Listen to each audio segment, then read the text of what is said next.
Hi guys, this is Erica Weston with Fox Sports Midwest, and you're listening to my favorite St. Louis Blues hockey podcast, Let's Go Blues Radio.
Welcome to Season 8, Episode 40 of Let's Go Blues Radio, the often imitated, never duplicated, the original St. Louis Blues hockey podcast. We are broadcasting live on Wednesday, November 20th, 2019. This is franchise episode number 226 all the time.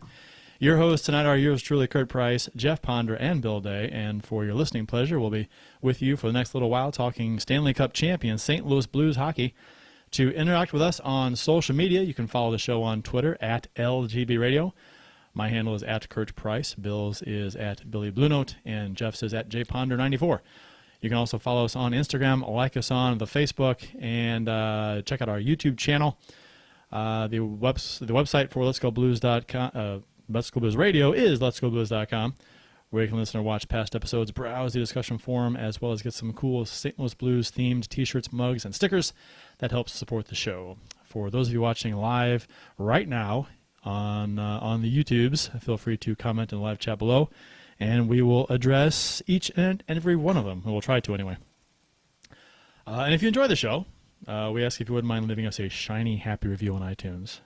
That'd be fantastic. Gentlemen, Mr. Bill, Mr. Jeff, how are you guys? Good, and you? Not so bad.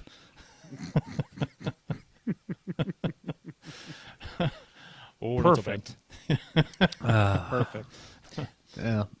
I It's almost like you guys practiced that. I almost forgot my line. Right. It's yeah. It's supposed to come natural, but yeah. I know. I had a nice day off. Enjoyed the beautiful weather here in St. Louis, and played some golf. It was a nice day today compared to how it's been recently. My goodness. Yeah. Yeah, I went out and ran for the first time since I think the Blues are run. It was the 5K? Nice. Yeah. Squirrely Dan Dreheim in the YouTube chat. McMurray, how are you now? Oh, not so bad. Good, you? Good, and you? Not so. You You go.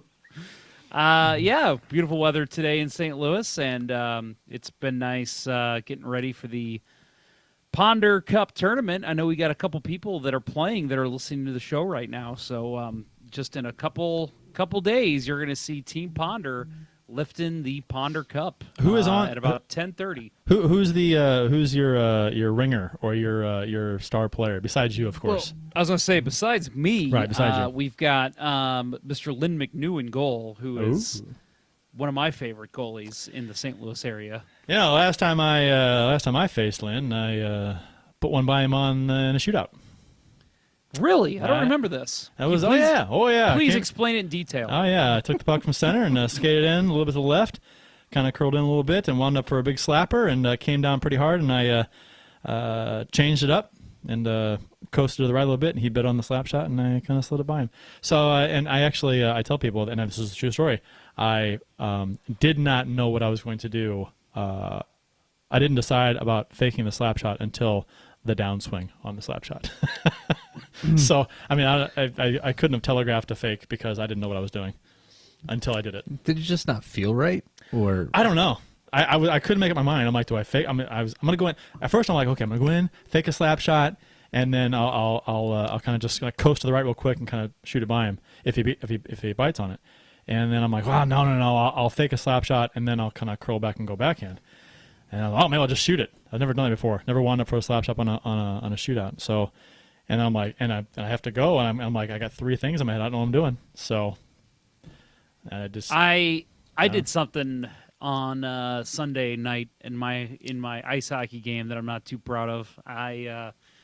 Well, it was a sweet move. I had a breakaway on the goalie, and I'm, I've been kind of on a scoring drought. I haven't scored in probably over a month, and I thought, man, with this tournament coming up, I want to make sure my confidence is as high as it can be.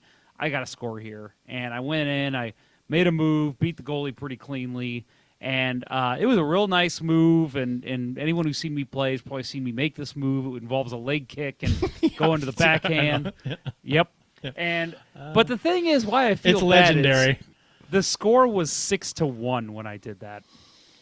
So it's like, I really need to come in and make a move and try to score a goal. So I felt bad right after I did it. But You're a defenseman, though. That's true. So I don't get those chances a lot. Exactly. Defensemen are allowed to go in a blowout game, and they're allowed to take their shots. That's Do fine. a Marik Malik move. Yes, between the legs. That would be sweet. And that was my second of the game round too. of the shootout. It's like, what the hell? Why not, right? Yeah. Yeah, that's kind of what it was. It was like, why not? Let's just see let's see if he bites, and he bit pretty hard. Hotter12 in the chat says, glad to see Curtis still employing Hadley. That's Hotter from the your buddy, right? Yeah, a Hotard. Hotard, sorry. His team's gonna take 5th on Saturday, so he's trying to get his jabs in right now, and he's wanting to make some trades. Ooh, Hotard. That is, he's trying to make trades with me in the YouTube chat for Saturday. That is an interesting one. I don't know about that. Let me think about that one there, Hotard. Anybody listening right now, what? You guys trade players? Yes, we trade players. I didn't know that. That's interesting. Yeah, it's usually after the draft. We get about an hour or two to make a couple trades if we want to. And Jason, the guy who runs it, usually shuts it down after that. But Hotard's a wheeler and dealer. This guy likes to make moves, so he usually keeps making offers until the day of the tournament. So you're referred to as Mr. John Hadley? Is that the look you're going for? Is that what you're saying? That's what he likes to call me. He thinks he's funny. You need a funny at all. bit longer hair in the back. You need some hockey hair going on back there to be Hadley, right? I also need to be a giant dickhead, He so I'll needs start to working on that. McMurray. You need to be a McMurray. You need Yeah, the I'll work on McMurray my- haircut. I'll get a McMurray haircut. I like that idea. How you doing now? Good. Good. McMurray, would you just shut up for a second? The official beers of episode number 226. Bill. You, sir. I am going with the Founders Canadian Breakfast Stout, available currently in the 12-ounce bottle. But I heard a nasty rumor that after this batch is done, they will never make this beer again. Ooh, ouch. Yeah. Really? Yeah, I assume it has to do with the supply of the maple syrup barrels. Okay. Is there a But- maple syrup barrel shortage? We may be in a trade war with Canada that we don't know about. Possibility. Yeah. No, I'm talking politics, Bill. I just want their milk in a bag. That's what I want to hear. Milk in a bag. Let's do it. yep, and got to go to the beer store to get your beer. Right, like a 2-4 Elsinore. Yeah. It looks like you're drinking an Elsinore there. The bottle is this. Let's just call it an Elsinore, right? Yeah. I'm not going to show the label, Ooh, that's beautiful. isn't it? A little snub bottle, snub nose. Yeah. Yeah. It's actually a Coors Banquet. I went domestic, simple, classic, old school, old man beer. Coors Golden Banquet. It's beer. You really need to say that in the Sam Elliott voice, though. Bill brought over Sam Elliott voice. Yeah, he's the one that's selling it now. Sam Elliott, the mustachioed Western actor. Mm-hmm. Let Oh. me tell you guys. Oh, okay. Yeah. Something about Yeah, Oh, he's the pitchman. He's the pitch Oh, man. okay. Yeah, Right, that's what I'm saying. Gotcha. He's selling it. He's saying when you said literally selling it. Yes. And Bill brought over before we get to Jeff's fine beer, which I'm sure is fantastic. I know you like my beer. I've had your beer many times, and it's quite fetching. This is going places I don't know if I want it to go. Bill brought over some Absence of Light in a can that from Four Hands. Good stuff. Yeah, I love it. It's my favorite, my go-to beer this time of year. Yep. Total Wine opened in Fairview. Made it by there after golf today. So that may be my second beer after this Coors. Yeah. Get extra cold in the ice box here. Oh God, did you say icebox? Well, it's literally a cooler of ice in it, so And it is kind of a box. it is. It's box shaped, Probably. as most call coolers it a are. Cooler. Probably should just call it a cooler. With ice in it. Cooler with ice. That's I was probably just fine. being more specific. A cooler could be a huge thing. It's like an ice box, though. Never mind. This is a bad It's not conversation. really- I Let's think move of on. Icebox, and I'm thinking it's like This- a box you fold in, and it You know, just we doesn't- actually had a comment, a review on iTunes that we talk too much about beer. Yeah, I remember Did you see that? Yeah. So Well, that's- now we're gonna get one that says we talk too much about coolers and ice boxes. and then we too much icebox talk. And then we got a complaint about talking politics. It was the White House visit show. How can you not talk politics during the White House visit show? But we didn't really talk. We didn't really talk politics. Did we really talk politics? No, we didn't. No, we may have made a reference or two, but we didn't talk politics on the show. That No. was a yeah. I think we've talked politics for a grand total of maybe a minute or two over the course of our 8 seasons. So it's interesting that as soon as we do, though, boy, comments abound. Well, that's how those people are. Oh, oh no! Am I gonna have to apologize? Are you guys going to fire me? What do you mean, those people? Yeah, what do you mean those people? Non-beer drinkers. That's beerist. What's your beer? What do you got? I am going with the one that Kurt and I have. We're going to keep the string going here because Kurt and I have liked this beer many times on the show. The O'Fallon pumpkin beer. Again, I think they have stopped making them for the year, but you could probably still find them at most retailers at this point. I think You bought a 2-4 of O'Fallon pumpkin beer. Yeah. I bought a 1-2. And then I will say, too, because we love these people, my second beer, I want to go ahead, and I normally don't do this, but I'll go ahead and promote it, the Old Arena Lager, which you can find at Friar Tuck, and that is made by Center Ice Brewery. So make sure you pick that up next time you're out at a Friar Tuck. Or at Center Ice Brewery. You can get on tap at Sunrise Brewery. I prefer to go there myself personally.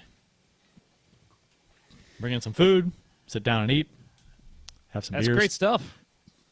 We're is. planning a pretty big event, I think, in February. Some guys I play hockey with. We're going to hopefully get about 20 to 30 people in there to watch a game. So always fun when that kind of stuff happens. Great place to watch a game for those that haven't been there. Oh, the atmosphere is great. Yeah. And it's a great place to go if you're going to the game.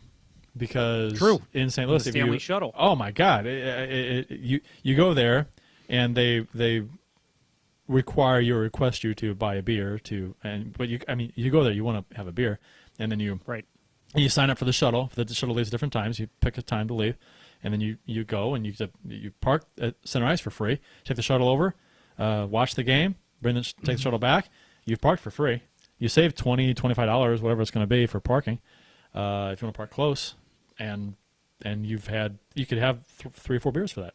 Yeah. So that's the way to go. Yeah, as long as your car starts when you're ready to go home. That's true. Mine did not start one time. Bill was kind enough to hang out. That wasn't the time I went with you guys, was it? No. Oh. I don't remember that. Yeah. Yes, no. it was. Yeah, it was. It was? Yeah. Huh. Yeah. Yes, it was. Huh. All's good. But enough about that. All's good. Hey, so real quick, I mean, we need to draw attention to this, right? It's crazy we've gone this long, and we haven't mentioned the bodyguard behind Bill. What's going on there? That's It's flat, Kurt. it's a cardboard cutout of myself that I was surprised with at work. That was fun. What are you wearing in that? All I can see is your chest and a sachet that says Mister. It's from. I was on. This is that picture is from. Oh God, 20 years ago. Over 20 years ago. I was on a cruise. So I'm wearing swim trunks and a tank top, and and the sachet says Mr. Bedroom Legs. Oh my! I won a. Bill, Bill, get completely out of the picture there. I want to see this. Holy cow! I won the Mr. Bedroom Legs contest on the cruise ship. So that's priceless. Yeah, that's price full. I was playing a lot of hockey at the time, and I guess my legs qualified for that award. So those are some fine chicken legs, son. It's they're more like soccer legs, maybe. I don't know. Can't wait to tell in that picture. Got the long swim shorts on. Can we kick people out of the YouTube chat? Is that possible? I don't think so. Let me see. Okay. Well, you should consider it because we got a joker in there. I can block and report, but I will not. Nah, don't give him that satisfaction. I will not do that. All right. Today he's just upset because he's going to lose. Continue. Well, yeah, I'm going to try and make it out there and watch a couple games. So when you guys play, maybe I'll come out and make them out for that game. It would be fun, and I guess I'll go ahead and mention it here, guys. Anybody who wants to know what we're talking about, maybe you're new to the show. Stanley Ponder Cup Memorial Tournament, 5th annual, this coming Saturday, November 23rd, at Midwest Sport Hockey in Manchester, Baldwin area, Missouri, right off Manchester Road in Queenie Park. Come check it out. It's a great event. We have a lot of fun there. It's 5 teams face off. We drafted teams a couple weeks ago, so a lot of these guys had never played together before. And we do raffles. We have a 50-50 draw. It's a whole night of fun. So we have music playing. It's a lot of fun. Bring your families. Come on out. Hotard even says, my enemy here says everyone should come, and I agree with him. We have such a good time. And I know, Kurt, you brought the kids out once. Even the kids had fun. They won some raffle prizes. They've been every year. Yeah. For a little bit, yeah.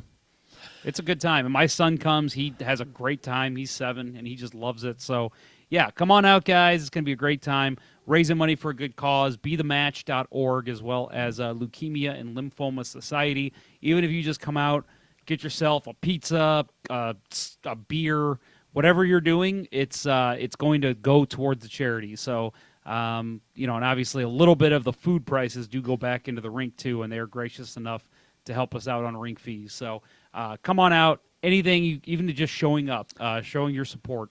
Love to see you. We start at 2 o'clock on Saturday, and we go until about 10:30, but we'll probably be up at the rink until about midnight. But the festivities end about 10:30. Hawaii Blues fan in the YouTube chat says, you are going to block me? No, I Guy. would never, ever do that to Guy. No, Guy. We're not going to block you. Never, ever.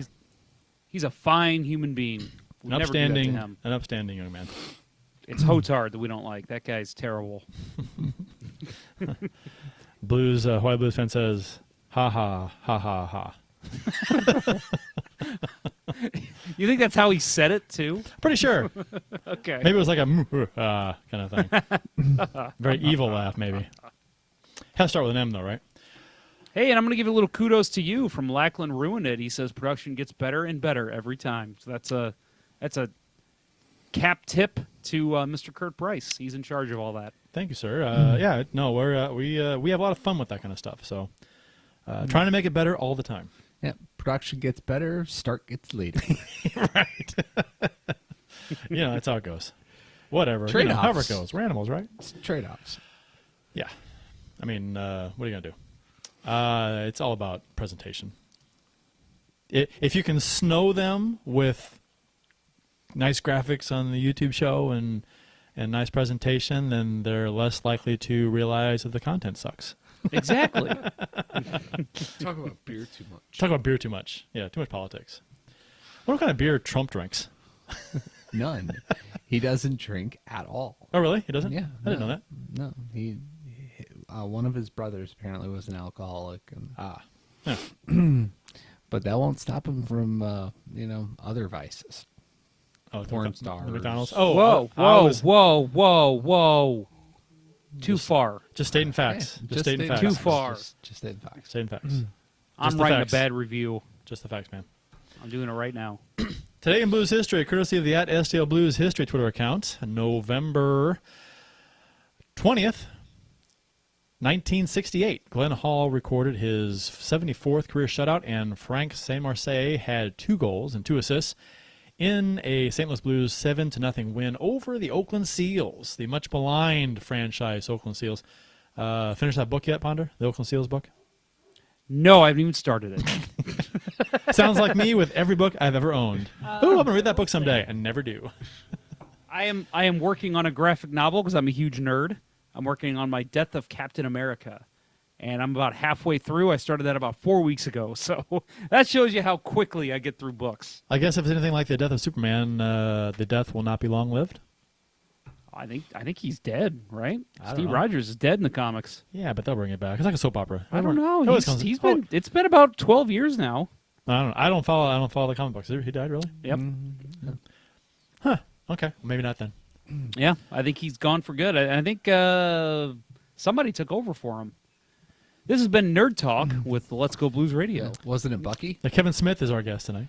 Bucky, and I want to say Falcon took over for him too at one point too. Yeah. Well, one of them. November 20th. Why do I have 11th on the notes? November 20th, 1984. Mark Reeds recorded his first and only NHL hat trick in a St. Louis Blues 5-1 win versus the Vancouver Canucks. November 20th, 2018. Jack Quinn, longtime president of the St. Louis Blues, passed away 1 year ago today, 2018. And actually, Mark Reeds passed away in 2015. Oh, did he? Yeah. Esophageal Not today, though. cancer. No, Not not today. today. But I just want to tell a quick Mark Reed story. My favorite memory of him, watching him play for the Blues, we were at a game, and I believe they were playing the North Stars, and he back-checked a guy all the way the length of the ice and was just slashing him, just forehand, backhand slash the entire way down the ice. And finally, when they got into the opposite zone, the ref finally raised his hand, but he probably got 15 good whacks on either side. And it's Such a different game back then. And it was so, I laughed my ass off as like an 8-year-old. It was, It's always great as an 8-year-old when you get to see 15 good whacks. yeah. It's, I mean, they're pretty full tilt down the ice, and guys just Yeah, the good old days. Beautiful. When you can hook it, when you're trailing a guy who's got a partial break or something, and you're you're trailing him trying to catch up, and you hook him to pull him closer to you, and that's perfectly fine. I mean, it's a hook, but they never called it. the water ski. I did that all the time, because I could never catch anybody. As long as I was in stick length, I could pull myself up to him. I'm not sure I ever got called for that. Did a lot. And Jack Quinn is Kay Quinn's grandfather? Dad. Okay. Yep. Yep. Kay Quinn from KSTK. Local celebrity. November 20th, 1987. The film Teen Wolf 2 was released in theaters today. It was the film debut of Jason Bateman. Figured I would throw that one in there for you guys. I like I that was gonna one. say you're going off script here. I didn't include that on the. Yeah, I got that in my notes here for just as a surprise for you guys. We don't have script for this. I don't go off script. I don't know what to do with my hands. All right. I don't know what to do with my hands. You don't have to. This is a podcast. You don't have to do. You have to do nothing with your hands. Okay. You're good. Well, I mean, we can just, I guess, jump right into it. We were gonna. I was putting together the notes today for the show, the outline, and thought we'd talk about the game last night and some goings on during the week and the last couple of games, and and all of a sudden the fit hits the shan with a couple of substantial items late in the day. So Right. Sammy Bill's pregnant. No. Oh. No. It's not a tumor. Sammy Blais is out 10 weeks wrist surgery. Will be reevaluated in 10 weeks. Yeah, at least 10 weeks is out. Reevaluated 10 weeks. It's the case with every injury nowadays that's substantial. We'll reevaluate him in 5 months or 10 weeks or whatever it's going to be. It's standard hockey talk. I get it. I mean, but that's something you haven't. I mean, that's something that started probably the last 4 or 5 years. Yes, you did. I mean, Yeah, and then before, ish. and then what? The whole upper lower body started maybe 7 or 8 years ago. I argue that Hitchcock started that. I thought I was going to say that because I remember it being a thing when Hitchcock was here. It was doing right when he started, and he all of a sudden upper and lower body injury became a thing, and it was on everywhere. I mean that was every team adopted that real quickly. It's interesting. Maybe I'm wrong. Could have just been a timing thing, but that's the way it felt. It's interesting too because when I hear that kind of thing, I hear reevaluated in 6 weeks, and so you don't know. I mean, they're not giving you a specific target date when they're going to come back, or the upper lower body when I giving you a specific part of the body that's hurt. And initially, as a fan, I'm kind of like upset. I'm like, come on, I want to know. And then I step back and I'm like, why the fuck what right do I have to know what this injury is? Why? I mean, you know what I mean? A lot of people want to know, and we had this conversation on Twitter not too long ago, and I'm like, people don't have a right to know jack squat about the player's injuries. They don't. Yeah, I mean, it's interesting. I'd love to know, but end of the day, it's between the player and the team and the doctor. yeah, right? there were some people that were like, online, like adamant that they know. And I'm like, all right, do you bet on every game or something, or do you? I mean, I don't know. That's crazy to me that someone thinks they're entitled to know exactly what an injury is.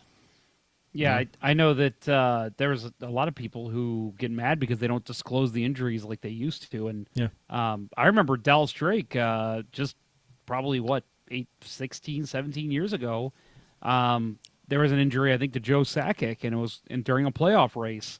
And I think he had hurt his knee or something. And Drake even said in the media, yeah, I'm going after his knee tonight. Yeah, there's a reason that players don't want others to know about their injuries. And, I think today's game, it's definitely calmed down in that kind of sense. But at the same time, somebody sees, okay, Tarasenko's got an injury in his shoulder. I'm going to hit him a little harder next time I see him in the boards. And players have come forward and said that some certain players will target an injury. They will try and hurt you. Oshie came out and said that. He said that certain players will. Did you mic Rupp? So anybody that thinks that players don't target injuries, not every. I'm not going to say every player does, but if an NHL player comes out and says, yeah, some guys do, then okay. You're in the locker room, you're on the ice, right? So I'll take your word for it. Blais has 5 goals and 3 assists for 8 points and is sixth on the team in scoring. He is leading the team in hits with 51. And this hurts for a team that's lacking in toughness and is struggling to put the puck in the net on most nights. To lose a guy who is your leading checker, leading hitter, and can be a pretty dynamic offensive player in spurts, and it can look fantastic from game to game. That's rough. Yeah. That's a rough loss. Yeah. Well, let's face it, it's not just that. It's that he's a utility guy. We've seen him slide all the way from the third line to the first line in just the 20 games we've seen this season. Yeah, I thought he was the best player on the ice for the Blues last night. And, I assume he suffered the injury in the first period when, what's the guy? Looks like Tyson Strachan checked him into the boards. Blais turned into the hit and went face first and had his wrist up. But I assume it happened on that play. But he was all over the ice. He was toe dragging. There was one shift he toe dragged 3 guys, including Shattenkirk, and he was instrumental in setting things up. Too. Yeah, he was setting the plate for the Blues last night. I rewatched the game this afternoon. after golf while having a beverage in the bar, and I saw one play where he tried to force a pass across the slot. And it was like, that's the only thing I can fault him for in this game. He was absolutely brilliant. And Blais played 13:44 last night. So, And he's, with and this is going to sound crazy, but when you really think about it, this, I think, hurts the Blues more than the Tarasenko injury, because it's accompanied with the Tarasenko injury. Because when Tarasenko went down, what was one of the things we said? Okay, chance for Sammy Blais to step in and have a breakout season. well, 30, he's your points. Yeah, he's a significant depth player who is going to be one of the guys that could step up, and yeah. And now you take that away. Yeah. Take that away, and it really thins out your top six. I mean, with Tarasenko in the lineup, maybe you're thinking, okay, Blais could work his way in the top six. Tarasenko goes down, and you say, okay, Blais probably in the top six. Now, I mean, who's your last top six guy? Sanford? I mean, there's a real problem right now, and there's a hole in this organization with this injury coming through today. Yeah, this is, I think, the appropriate way to talk about this is injuries compounding, right? Because it's Steen, Tarasenko, Blais. Yeah, and hopefully Steen's not too far away. Should be. We should be coming up on 4 weeks next week. I think. Is it already? Okay. Yeah. He was. Yeah, he's a 5. They said 5 weeks reevaluated, right? Yeah, That sounds 4 or right. 5. 4 or 5. Yeah, but even then, he's going to take some time to get back. I guess this and Bob Rukowski in the chat says Costin, so meaning I guess that solidifies his. He won't be sent back down as quickly, I guess, if we're going to have Blais out for a while too. But wait, there's other breaking news. There is. Well, I think that's still. I still think Costin is a guy that's going to get a lot of looks now. I mean, I think again with the Tarasenko injury, he was going to get some looks, but I think now, even with the signing today, I think Costin still is a guy that they really are. They need to look at him a little more. They need to give him more looks than we've seen so far. I would love that, but he played 6 minutes last night. So. Right. Yeah, he's got to get more minutes. And I mean, if they're going to take a risk and try to push him up into the top 6, all the better. But man, if they tried to slot Troy Brouwer in there, second line, ugh. Yeah. Well, Troy Brouwer, you say? Well, speaking of Troy Troy Brouwer, Brouwer's today broke about the same time as the Blais news with his injury.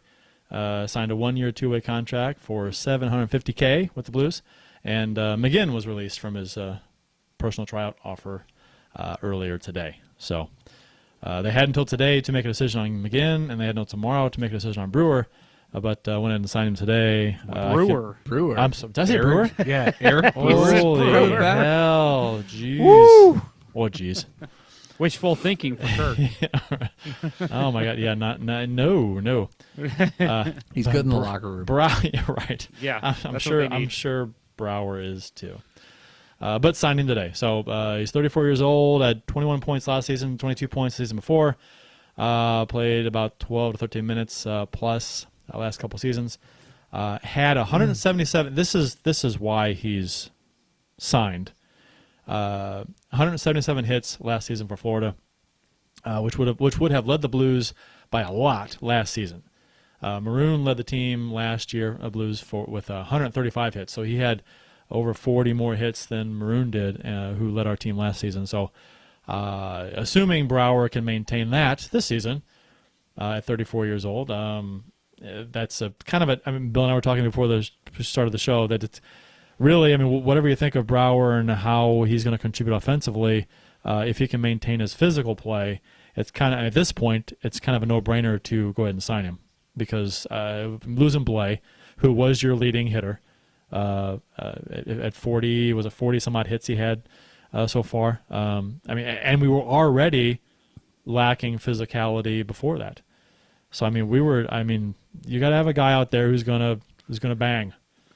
Well, and let's face it. I mean, we talk about how Blais is a Berube type player, and I think same thing can be said for Brouwer. I know he's a little slower. He doesn't have the speed that Blais does, and obviously not the offensive instincts that Blais does. But he's a guy that you can plug in on your third line and fourth line, wherever you want to put him, and maybe he'll get you a couple hits. We're talking about how Costin's getting 6 minutes a night.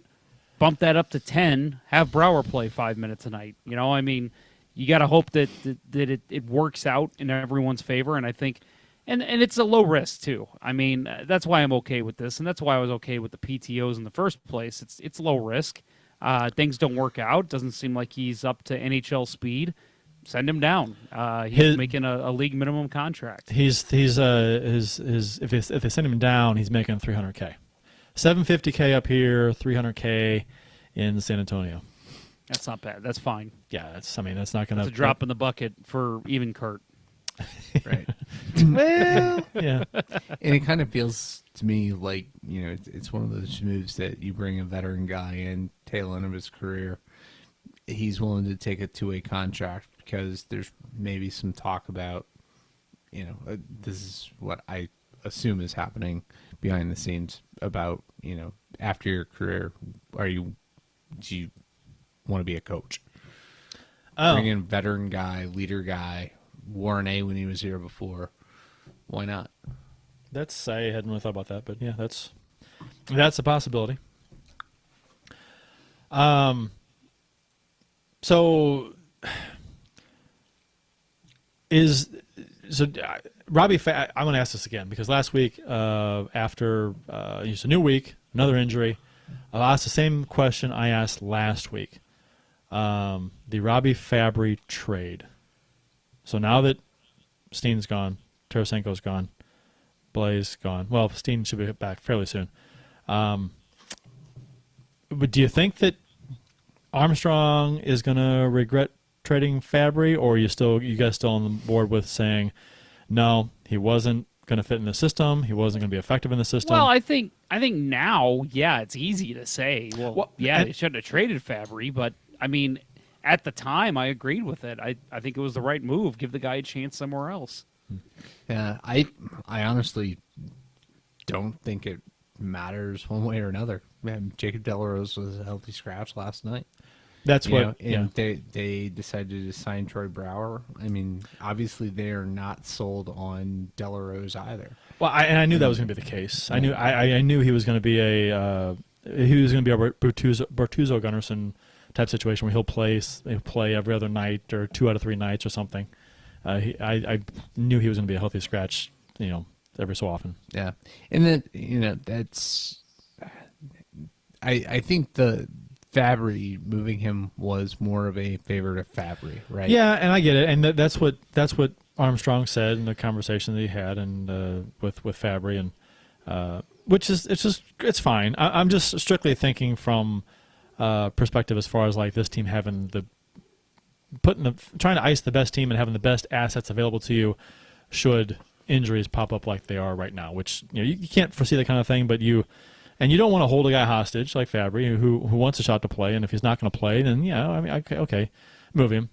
But like I said last week, it's just kind of, it's like, oh, we've got guys going down, and Tarasenko and Blais, it's going to be impactful. It'd been nice to if Fabry was still here to give him a dozen games in a row to see to see what happens and if he's effective or not. I mean, I think at this point they would have had to have. There's right. Really, at this point, there's no choice. He would have been getting those minutes, and right. So it's easy for us to sit here and say, yeah, that's the whole. Traded him. But that's the whole point behind having assets is right. being depth, your organizational depth. That was kind of my. And I'm just being selfish here. I mean, I'm just trying to, I'll just hoard all the assets, right? Don't move them unless you're going to move an asset and fulfill a weakness somewhere else, which Taylor Rose doesn't really fill a weakness anywhere, I don't think. So, but anyway, that's I'm just being selfish with the whole thing as far as trying to have as many good assets as possible in the organization. And if you do move them for something of value that, might be something of more. But we've discussed discussed Well, that. you to never death know. already. Del Rose, I mean, it's still a short window that he's been here. Maybe he does work out to be a decent third, fourth line guy for the Blues still. He's getting more minutes in practice. You know, he's out there skating with these guys, and plus he was playing a lot with Brouwer in practice. So I don't know, maybe those two were finding some strange chemistry. Stranger things have happened. Bob Rakowski in the YouTube chat says Fabry doesn't fit in the system. Besides, I'm still not sure he'll make a full season, which is a legitimate concern. I mean, that's out there. Yeah, when you got to first think Armstrong thought the same thing. Sure, I mean that's out there too. and when Kurt first sent the outline for the show today, it was, you said Robbie Fabry, the injury. I'm like, did it happen already? It didn't surprise me. It wouldn't have been surprising. It No, wouldn't have been and surprising. that's unfortunate, but it wouldn't have been surprising. But no, that was not the case. Yeah. And I mean, Kyrou is still an asset down there too that we have to bring up at some point. Which you got to think that with Blais down and Tarasenko out for a significant amount of time now, at what point does Kyrou, if we continue to struggle putting in, we're only getting 2 goals a night or whatever, and plus an empty net goal, that's not going to cut it on most nights really, but. At what point do you? I mean, Kyrou's got in 7 AHL games a season. He's got 4 goals, 4 assists. I mean, do you want to? You'd think he'd get a look sometime soon. I'm worried he's fallen out of favor with the Blues management. I was thinking the same thing. That's why I asked that question. I mean, yeah. I hate to throw out the name T.J. Henzik because I think he's better than that, but. You think of a guy who was really, really good in the AHL and couldn't make an NHL roster. And again, I'm not making that comparison yet. I think we got a couple years before that happens. But that is in the back of Blues fans' minds, I'm sure, because you just don't want to see that happen again. Yeah. I mean, I think it's still too early. Like this is only his second professional year, right? yeah, right. And it was he and Thomas coming up at the same time. Thomas couldn't go to the AHL. Right. So Thomas has gotten the favor. And the other thing with Kyrou, the reason why I'm not as worried as much as you and Ponder are, Kurt, is he was injured. The stat line, Jeff read 7 games. Kyrou, he's only had 7 games so far this year. And that's so what- maybe you wait until he hits his 10-game mark and see how he's truly doing. And that's the thing too. That's what Bob Rakowski just said too. Kyrou is still coming off an injury too. So that's a good point. I hope not, because man, if they turn that quickly on their assets, woof, Yeah, I would hope not. Because that's bad asset management. especially when he's not old. Was he 21? Mm-hmm. And that's not. You can't. No. That can't Bob be the case. mentions not to mention the Aussie too. That's Nathan Yeah. Walker. So Right. another guy that could be called up. Who's probably the better comparison to T.J. Henzik. Yeah, Maybe. probably. Yeah. Crikey. Crikey. Oh, heck. Speaking of offense, the Blues offense with and without Tarasenko. So we were kind of wondering how much we'd miss him and if players would fill in the gap that he left. So overall scoring with him, 3.2 goals per game, which was 32 goals in 10 games. Without him, 2.73 goals, which was 30 goals in 11 games. So not a huge difference in goals and games, but Thank you, David Perron. yeah. But it's 3.2 versus 2.73. It's significant, I guess. Right. But yeah, Shen's production's down, and that's the key, Right. right? Yeah. Tarasenko wasn't scoring; he was setting up Shen. Yeah, exactly. and even that's an even strength with Tarasenko 2.4, which is 24 goals, 10 games.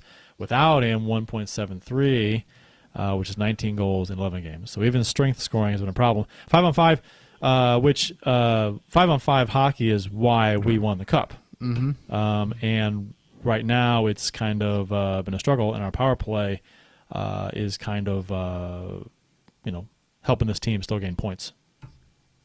Interesting how it's been like a role reversal this season.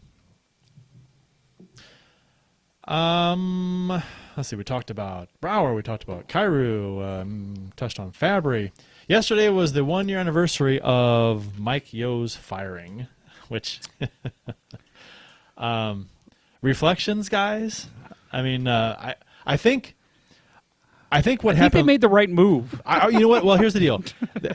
But Based on what evidence? yeah, I mean, are you sure? I mean, because it's a small sample size, not even a full season, Jeff. I think what happened last season though is like a worst case scenario for Mike Yeo in terms of him ever getting a head coaching job again. Yep. Worst case scenario, because the Blues organization, in the end, you realize had the talent to win a cup. They did, but Yeo was taking it in the polar opposite direction and running it into the ground. Yeah. That's Strategy was so damn predictable. It's I mean, go back to what a year and a week ago in our shows and listen to us talk about the predictability of every single breakout on the Blues team, and it was like, with this talent, how can you be so predictable? Like, open these guys up, let them have a chance to show their skill, and I just feel like his strategies did not allow that. I would Not to shit on the guy. He's got a gig. Yeah, he is assistant coach in Philly, but I mean, but head coach, I don't know, man. No. It's gonna be a while, Not in the NHL. and I don't, Never. I wouldn't. Yeah. Like I said, because the Blues won the cup last season. If they had like lost in the first round, or lost in the second, to Dallas, I can. Maybe you see him, because actually, if you go back and look at his numbers, his overall record he was like 20 games over 500 or something. So it wasn't. I mean, his record wasn't bad, but the playoff record was terrible. We always talked about how long of a leash do you give that guy, considering his past. Every year, teams finished fourth, fifth, sixth, and fifth under him, and it was like, why are we giving him such a leash? Let this guy go. I know. There was no. And I said then, and I'll say it now again. I don't think he's ever going to be an NHL coach again. Head coach. I wouldn't hire him. Yeah. I don't. I mean, something drastic would have to happen with Maybe his, an interim Right. thing. That's exactly the point I was about to make. The only way he is ever an NHL head coach is if the word interim is stapled like Willie to it. Desjardins last year in LA. Yeah, that's the mean- only way. And I could see him. He reminds me of, and I'm not really basing this off any inside knowledge that I would have, but I think of Mike Kitchen with him. Mike Kitchen is highly regarded as a great assistant coach, and maybe that's just Mike Yeo. well, and Mike Yeo won a cup in Pittsburgh. Right, and that As was assistant exactly coach. it. It's just like Paul Fenton in Minnesota, the GM role. He was brilliant second guy. Didn't Yeah. last a season. Yeah, Kitchen was like the worst head coach ever, though. Yeah, He was so You bad. want to talk about predictable? Oh God. Yeah, It's No. D to D and up the board. But here's- every Yep. fucking time. Predictable. Everyone. But the thing is that it on one hand it's predictable, but I constantly was watching that team under Kitchen, and I'm thinking, this team does not have a game plan at all. They don't know what they're doing. I mean, D at the boards, okay, but after that, they had no clue. They don't know what they're doing. Exactly. Not to get in our time machine here, but I think the way the Blues still made the playoffs that first year before the lockout under him, it really went to show how good Pronger, McInnes, Waite, and Kachuk and all those guys were, because that's what it was. Like Bill said, D to D up the boards. Somehow those guys made it work. But then when you replace those guys with Jay McClement and Eric Brouwer and Barrett Jackman, all of a sudden it wasn't working anymore. I wonder why. Yeah. I mean, I say I wouldn't hire Yeo as a head coach now, but the thing is, I wouldn't have hired him back in 2016 No, as the coach I in wouldn't waiting. I thought that was one of the dumbest things Armstrong's ever done. Yeah, and I don't think you'll ever see it in NHL history ever again. That was awful. You got to wait for Talk a about hitch the- to expire Even though, before Yeah. you get your chance. even though when he did take over as head coach and Hitch was fired Oh, early, they went on a right. great tear Right. under Allen. That always seems to happen, though. because you had a 300-pound weight off your back. Here. I guess. Oh, wow. Take that hitch. But well, here maybe the ends justifies the means, though. With the Yeo hire and fire, maybe Berube isn't named head coach of the Blues, if Yo was never hired, maybe we don't win the cup, or maybe we win it sooner. I don't know. But So let me ask you this question. I this was something I thought about earlier today as I was reading some of the STL Blues history stuff about that. We jokingly asked, does Mike Yeo get a ring from last year? Now, we all know that's not going to happen. So let me ask you this question. Let's say the Blues decide, hey, we're going to give Mike Yeo a ring. How does he react to that? he doesn't take it. You don't think he takes it? I don't think he does either. No, I wouldn't. I think he says, no thanks, Takes it I'm and good. pawns it. Oh yeah, pawn it. Yeah, maybe. I don't see. No. I wonder what's going through his head when the Blues won that run, that tear, and then just continually advancing to the playoffs, and just I mean, being a head coach, I'm sure he's cocky to some degree, and I'm sure he's like, yeah, if I'd still be there, we'd be doing the same thing because I'd have turned it around.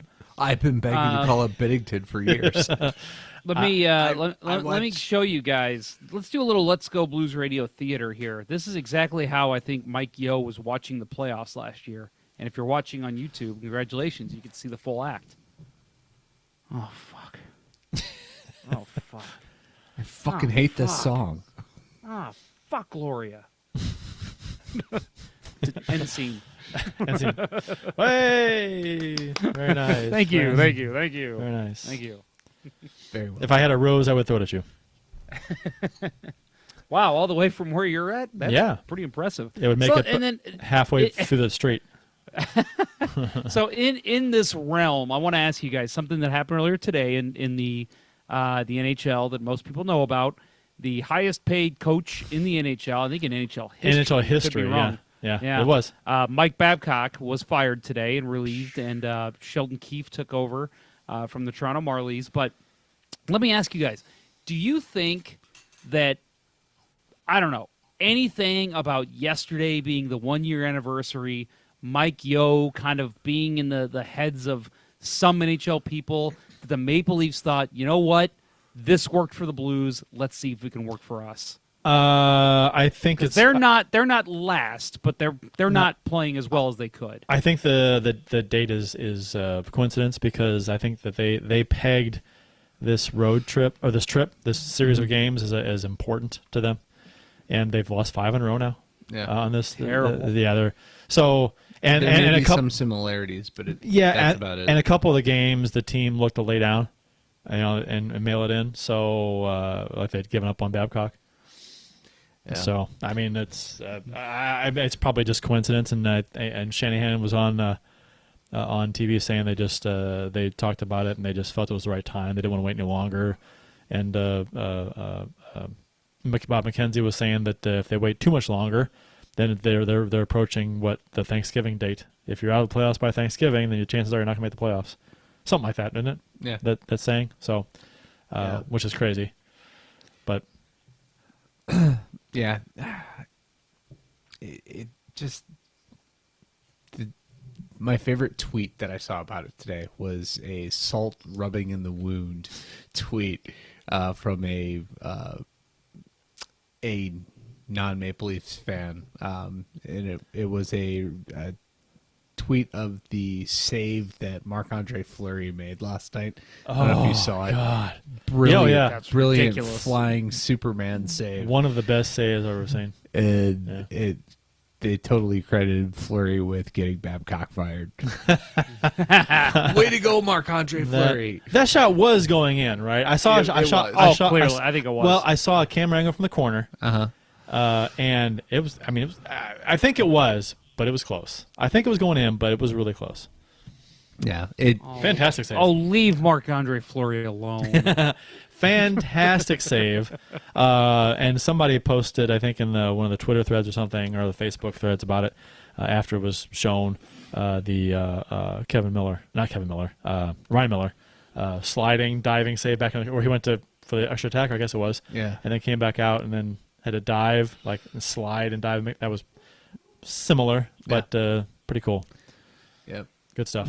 Yep, he's Marc-Andre Fleury is kind of getting that Jim Edmonds great diving play reputation. He has 450 wins. Yeah, He is the fastest in NHL history to 450. yeah. That's interesting to me. I mean, he's always been. I mean, he was on some really good teams. Right, played Pittsburgh. Sure, but and he's had some. Crosby I mean, he's forever. had some good seasons, and I think he's playing. Man, since he's been in Vegas, he's. Oh, he's coming to his own. Yeah, he's maybe because I mean Pittsburgh left him unprotected in the expansion I know. draft because they thought he was washed up, Yeah, and he's totally rekindled his career. Yeah, and maybe that's what he needed to. I mean, just like oh, you think I'm washed up? I'll show you. Yep. So, Shows that sometimes a change of scenery is all a guy needs. Yeah. so if he has a nice last half dozen years to his career, whatever it's going to be, I'm not sure how much. I mean, he's been in the league a long time. Yeah. And He's got perhaps the greatest first overall draft pick goalie in league history. Oh, how many are there though? Well, There's not many. I mean, how many other? Yeah, I'll say how many other people are there? 4 or 5. Rick DiPietro. I mean, he's got the best contract in history. Roberto Luongo, I think, wasn't he? Was he number one Was he overall? number one? I don't know if he was number one. I'll look. What's how many wins does Berube have? You know, 600 so Fleury's got a shot at that. something. Yeah. Roberto Luongo was a 4th round pick. Or sorry, number 4 pick. 4th overall pick. So Fleury's got 4th overall, 1st round. Fleury's got. I mean, obviously he has a shot at it. He's the Right. fastest to 450. I Right. mean, so does he get there Yeah. with if he spends the rest of his career with Vegas? Well, even if he stays with semi-competitive teams, Right. he That's doesn't wind huge. up in That's huge. Ottawa. Oh you God. know. Poor Craig Anderson. Yeah. Aw. Oh. A couple comments here. Berube fits this team, especially with Otter on the bench too. Cat Church said yes, and I think he was saying that to what I said about the Babcock Goldthwait. Babcock firing, Bobcat Goldthwait firing in Toronto. And then Bob Rakowski says new trend of coach firings as playoff strategy. LOL. So Yeah. Yeah. It's so funny. I mean, it's for Pittsburgh a couple of years ago too. Yeah, and New Jersey too. New Jersey And won. LA. Yeah. No. So New Jersey. The New Jersey won a cup with who was it? They put Lamoriello, right? No, Larry Robinson. Robinson. Yeah. That's They- right. They put Robinson in after they cashiered John McClain, wasn't it? I can't remember. That who sounds it was. right. That sounds right. But it was I late know in the that- season. That one was late in the season. That Yeah. one was I know like they did with it. 20 games to go or something. Yeah. I know they did it like 3 times, and Lamoriello just put himself behind the bench. Yeah, that was but funny. They never won the cup when he was coaching. I don't think. No, good. Yeah. I can't stand that guy. Shave your mustache. Grow some hair. And to be honest, I wasn't a fan of Berube. We talked about this on the show that I wasn't a fan of Berube being the interim coach long. I wanted the Blues to find a replacement, and when Quenneville became available, that was it, man. I mean, everybody was like, go back to the show. yeah. Yeah. I was like- Quenneville. He's definitely coming here. Well, did we say? I mean, we wanted him. I know he's definitely coming here, but I was like, it just made sense, didn't it? It made so much sense. Yeah. And we thought, well, he's got to at least be talking to him, and he did. It came out that there was a conversation or something, Yeah. which And that's, I think my thought the whole time was, it's an obligatory conversation. And, I don't know how many times we talked about it last year, but what it came down to was he's getting paid To sit on the beach. $7 million to go to Chicago Bears games. yeah, And tailgate. yeah. And if he were to leave and coach somewhere else, he would not get He that. would give that up, and he's not going to get that kind of money. So Florida seems to, his story in Florida this year is really good. his what? Like, the story that he's got that team playing out of their minds. Yeah, what are they? Yeah, they started pretty rough there. Bobrovsky was not playing well. He had one of his rough starts to the year, but yeah, they've they've turned it around. They look pretty good. Yeah, they're 11-5-5, second overall in the Atlantic. Don't we play them sometime next week? We play. I know we play Tampa again. No, we play. Oh, I just figured we'd swing through there since we're going to Florida. We play Calgary, Nashville. I love the back-to-backs in Nashville. Oh, yeah. Great And fishing in Quebec. Yeah. Loves me some fishing in Quebec. Love the back-to-backs versus Nashville.